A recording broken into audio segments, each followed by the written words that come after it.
Hey everyone, Richard Metal Fan here. Bringing you guys an old school album review.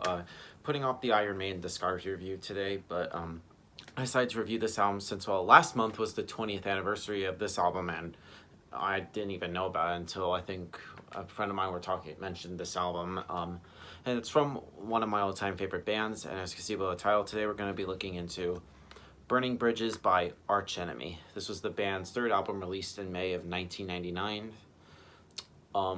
Now, of course, Arch Enemy really doesn't need our introduction. Sort of, if you're a fan of like melodic death metal, like these guys have been around in Sweden. They formed, I believe, in the mid '90s or so. And I'm a huge fan of Arch Enemy, and I remember first hearing Arch Enemy back in like 2007 or so. I remember hearing one of their songs.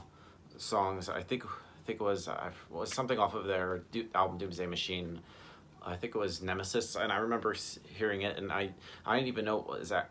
And then I saw the video for it. I believe it was on Headbangers Ball and back in the day, and apparently it was a chick doing vocals, and Drogasso, and I was like, damn, that impresses me. But on their first three albums, they had a dude singing it, like being Johan Liva, and he actually is a pretty good vocalist. I mean, I know some people, like from what I heard, it's kind of like hit or miss with some people. It's acquired taste, but I actually prefer his vocals. And honestly, when it comes to like nowadays, I honestly think the Johan era of Arch Enemy is probably the best. Like Burning Bridges, Stigmata, and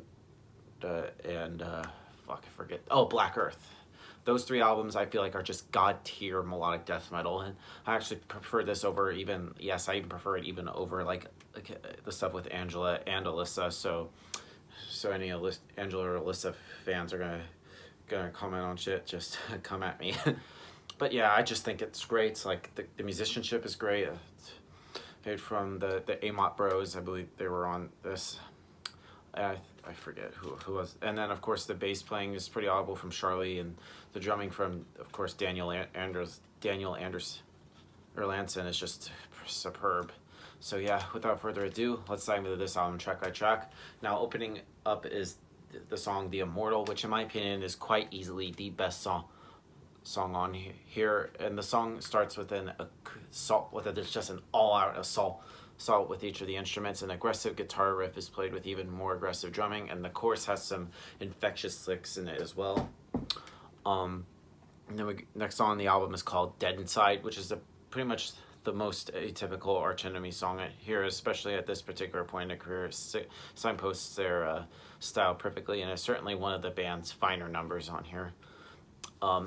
Pilgrim, which is pretty much the next best song on the album, and is basically built around solos. Every time there isn't a verse, there is an incredible slow raging forth. It even starts with a drum solo from Daniel, which propels the listener straight into 4.5 minutes of just pure fucking madness.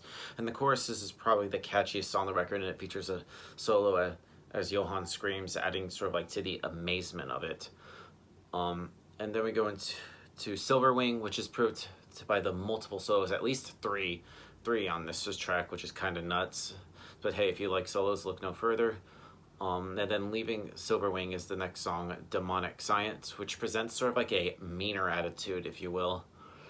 Seed of Hate, which is an amazing song, which starts with another amazingly catchy and melodic riff, and during the verses the song actually kind of like mellows out a bit with clean guitars and Johan sort of like basically whispering, and the harmonized leads following the chorus are more melodic treats to the ears. Angel Claw, which Johan's exchange between like the shrieky and growly vocal styles make for an interesting schizophrenic feeling. It is very melodic and includes a highly unsuitable galloping solo near the end of the track. And then the album closes with the title track of the album being Burning Bridges, which stands out from like all the other songs that are being played by in sort of like a doomy kind of like tempo, but is in no means a weak link. And imagine walking through a destroyed city. Everything that remains are ruins and burning buildings or bridges. See what I did there? And you are the only person there, and you feel that. And I think that's pretty much what you feel like after listening to this album. Now, overall, Burning Bridges by Arch Enemy is just a classic in their discography, and also, like I said, marks the end of their first run, because afterwards Johan Liva would, of course, leave the band, but then they would get their next vocalist, Angela, and they pretty much would skyrocket by after that. But yeah, so if I were to give this song a score, I'm gonna give this probably a solid 9 out of 10. It's just a classic in melodic death metal, and it's just so good. So yeah, that's my review of Burning Bridges by Arch Enemy, guys. Let me know in the comments what you guys think about it, and I'll see you all in the next video. And as always, keep it metal.